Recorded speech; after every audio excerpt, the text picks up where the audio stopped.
Entonces, nosotros siempre hemos considerado que la masa ósea es osteoporótica y desafortunadamente debemos pensar en sentido contrario. Como les presenté en el preámbulo del inicio del simposio, que en promedio la población mundial, excepto en África, yo pienso que hay un problema de sesgo de selección poblacional en África. El promedio o diagnóstico de osteoporosis en la etapa adulta está alrededor del 20%. El 10% en hombres, 20% alrededor de mujeres.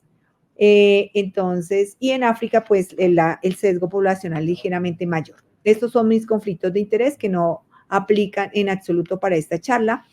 Y recordar, y los pacientes no lo dicen, pero es que en mi familia no hay osteoporosis, mi papá envejeció y no tiene osteoporosis, yo no tengo, o sea, y esto es real. No todos sufriremos de osteoporosis y ya vamos a ver por qué. Porque hay causas clásicas que producen deterioro en la masa ósea, que la vamos a revisar brevemente. Hay causas emergentes que deterioran la masa ósea, pero también tenemos genes que nos protegen del deterioro de la masa ósea y hay poblaciones que no van a tener osteoporosis. Entonces recordemos que el envejecimiento es del mayor factor disruptor del recambio óseo y es el que mayor predispone al riesgo de fractura en cualquier tipo de población humana. Y es así como en los mayores de 70 años se incrementa el riesgo de fractura en forma ostensible, que es la forma más severa de la fragilidad. Pero cuando nosotros miramos la población, inicialmente les mostré que el 20% de la población adulta va a tener osteoporosis en las mujeres y el 10% de la población de hombres va a tener osteoporosis durante toda su época. Vamos a ver que a partir de los 60, 70, 80 años, este índice de riesgo de fragilidad es mayor. Sin embargo, la mayoría de hombres a los 60 años, a los 70 años, a los 80 años no tienen osteoporosis. La mujer sí dobla la edad. Entonces, el 48% a los 60 años no tiene osteoporosis. Entre 70 a 79 años, 36% de la población no tiene osteoporosis. Y vamos a tener adultos mayores de 80 años que el 21% no tiene osteoporosis. Cuando discriminamos, obviamente las mujeres sí, se dobla ostensiblemente el riesgo de osteoporosis, por lo tanto se baja la población sana con respecto a la masa ósea, pero los hombres siguen siendo que el 80%, el 36% de los hombres mayores de 80 años no tienen osteoporosis. ¿Mm? Recordar, y como lo han dicho en varias conferencias, el doctor Catá, la doctora Diana Morales, la proteína de origen animal es necesaria para la formación del colágeno tipo 1. El colágeno tipo 1 es el colágeno más poderoso. Recordemos que hasta la grasa tiene colágeno y muchos de esos colágenos hidrolizados que venden vienen de grasa de cerdo, o sea que no es recomendable tomarlo porque no va a tener los péptidos que realmente necesitamos. El colágeno tipo 1 se forma de aminoácidos que solamente los encontramos en las proteínas de origen animal. Recordar que el hueso tiene más o menos un 30% de tejido vivo, 45% de cristal hidroxiapatita y más o menos 25% de agua. Hay huesos altamente osificados, como el yunque, estribo, martillo, que tienen que conservar la fidelidad del colágeno. No sé si el deterioro de la masa ósea que tanto altera esa fidelidad de la transmisión, pero hay huesos que tienen mucho más tejido conectivo. Y es necesario la nutrición completa y balanceada para mantener la masa y calidad ósea. Necesitamos la isoleucina, la fenilalanina que vienen de las carnes rojas, los carbonatos de calcio, los citratos de calcio para hacer el cemento. Y también necesitamos fósforo, magnesio y sales, entre esos sodio. Si nosotros restringimos la cantidad de sodio, que a veces lo hacemos con el adulto mayor, vamos a generar pérdida de masa ósea. Ahora, el impacto de las dietas veganas. Este es uno de los estudios más grandes que se ha hecho en este momento con más de 55,000 personas a las cuales se le hizo seguimiento y definitivamente el ser vegano incrementa ostensiblemente el riesgo de fractura, sobre todo en las mujeres. Una mujer vegana incrementa 25 veces el riesgo de fractura. No estoy hablando de osteoporosis, es de fractura. Y un hombre vegano incrementa 6 veces el riesgo de fractura. y vamos a ver que principalmente de los huesos largos de las caderas, donde más nos fracturamos, y aquí está referenciado, lo pueden consultar. Definitivamente no recomendamos para el adulto mayor mantener dietas veganas por este incremento. Vemos 6.9, 5.3 para el total de fracturas y hombres, tanto en radio distal, piernas, caderas, entre otras. Aquí vemos, y esto es comparado con los que comen todo o con los que comen pescado. También conocemos que el ejercicio nos permite, el movimiento y la actividad física nos permite mantener la masa ósea.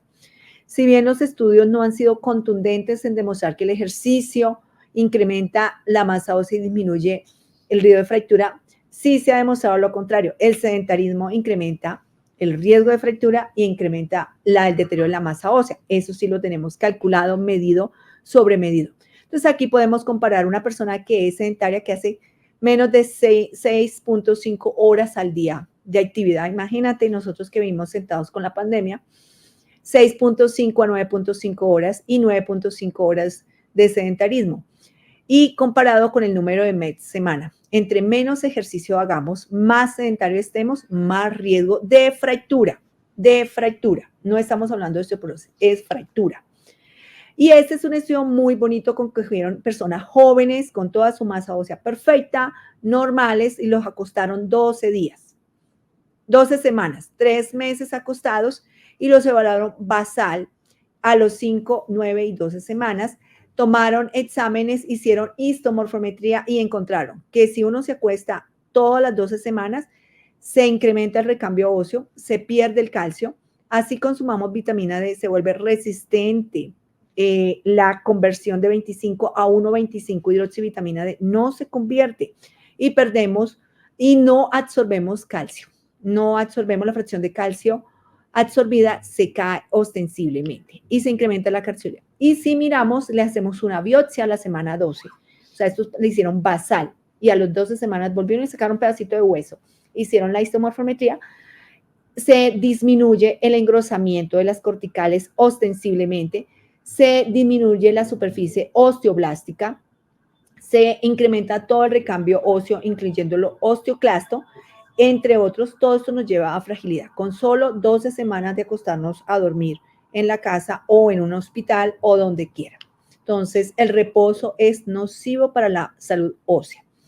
Y vemos que el recambio óseo previene el fracaso óseo, disminuyendo la fractura ante una carga mecánica, mantiene el pH del organismo. A nosotros se nos olvida que ante un proceso de acidosis, el hueso responde entregando todo su buffer de fosfatos para mejorar la acidosis, permite el crecimiento del esqueleto, modifica el contorno y modifica el tamaño ante cualquier fractura, permite adaptarse a las cargas mecánicas, mantiene la calidad ósea, reemplaza el hueso viejo por un hueso nuevo, mantiene la homeostasis del calcio, fósforo, magnesio, y ahí ya sabemos que del sodio, una de las mayores reservas del adulto de sodio está en el hueso, y por eso cuando mandamos dietas muy restrictivas en sodio, deterioramos la masa ósea, y el recambio óseo repara el microdaño, y eso lo hace a través del osteoclasto, osteoblasto y el osteocito. Entonces, sabemos que cualquier alteración del recambio óseo incrementa el riesgo de fractura y múltiples factores van a deteriorar la masa ósea. Desde la niñez tenemos enfermedades que adquiridas o genéticas, como la osteogénesis imperfecta, el síndrome de Bruch, el síndrome de osteoporosis pseudoglioma, el síndrome de Ehlers-Danlos, el síndrome de Marfan, la displasia cleidocraneal, las lesiones de calota endona, el síndrome ocular y el síndrome de Hall-Duchenne nos altera desde la niñez la masa ósea. Pero hoy día sabemos que la microbiota intestinal también es necesaria para mantener un hueso y una disminución del estado inflamatorio. Ya hay estudios que muestran que ciertos bacilos, el lactobacilos, ciertos bacilos, no cualquiera, nos disminuye la inflamación intestinal y nos disminuye el recambio, nos mejora el recambio óseo. Insuficiente exposición solar, alteraciones de ciclo y sueño vigilia, ingesta de baja de calcio, ingestas bajas de vitamina D, desnutrición, medicamentos, enfermedades inflamatorias crónicas, inmovilización, microgravedad, enfermedades tumorales que nos pueden afectar en cualquier momento, nos deteriora la masa ósea. Las enfermedades neuromusculares, el trasplante de órganos, que cada día tenemos una población más trasplantada, enfermedades endocrinas, Y hoy ya empezamos a conocer que ciertos microRNA de cadena larga, variantes polimórficas, genes también son determinantes ostensibles de la masa ósea. Después de ser joven, el envejecimiento nos deteriora la masa ósea y el hipogonadismo después de la pubertad y el tabaquismo. Y esto es lo que hoy conocemos de todo lo que activa o altera la resorción del recambio óseo. Todo esto es lo que hoy tenemos y que podemos en este momento ser potencial blanco a mediano o a largo plazo de tratamiento. Entonces, unos forman, otros tienen resorción, otros tienen un efecto dual.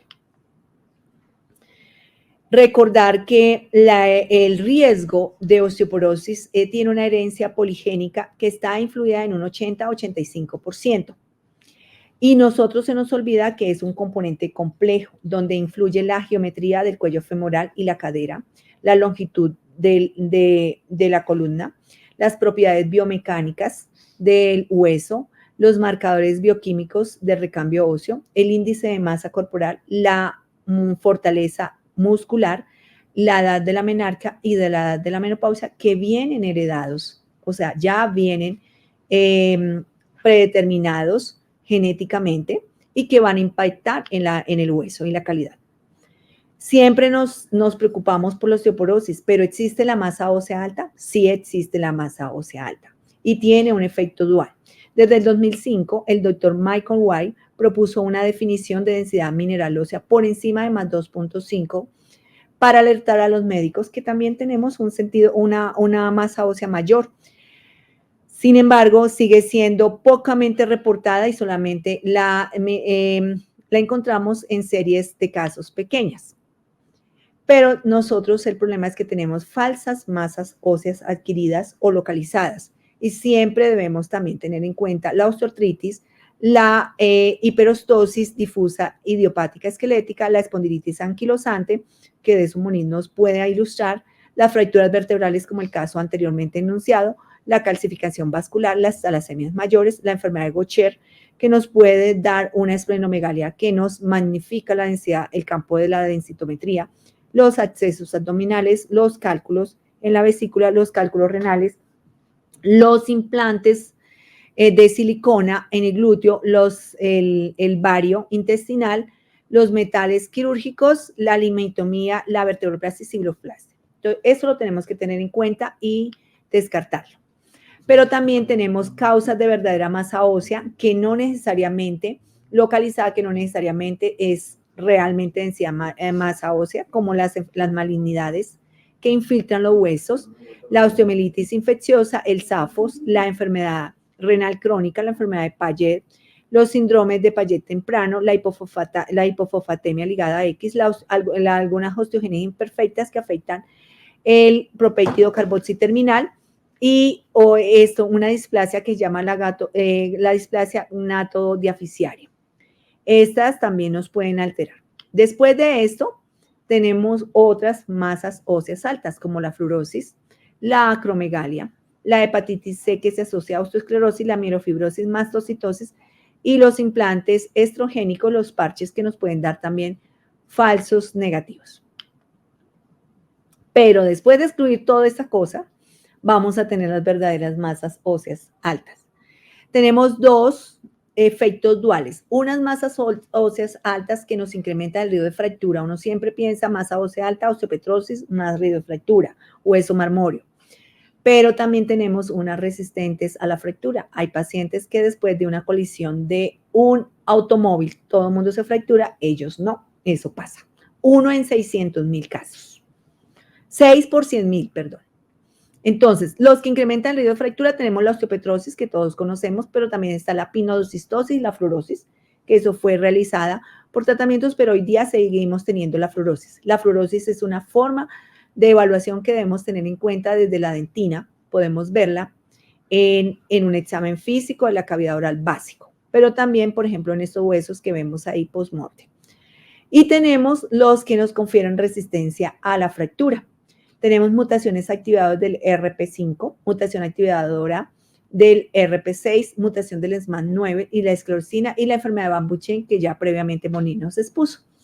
Estos pacientes pueden tener resistencia a la fractura y tienen una condición especial. Muchos de esos tienen dificultad para la natación, no flotan, se hunden. Entonces, tienen resistencia a la fractura, algunos tienen engrosamiento de la mandibular y esto lo tenemos que tener en cuenta. Entonces, son pacientes que después de un accidente de tránsito no se fracturaron, un paciente que nunca puede nadar porque se hunde, no puede mantenerse a flote. Estos pacientes son cosas clásicas. Algunos tienen una morfología craneal importante, como los vimos aquí anteriormente, pero entonces algunos tienen esto, pero algunos familiares tienen unas variantes que no tienen esta morfología craneal, entonces simplemente tienen la activación, la mutación, pero no una penetrancia tan alta, generalmente tienen estaturas altas, algunos de ellos. Tienen macrocefalia, entre otros.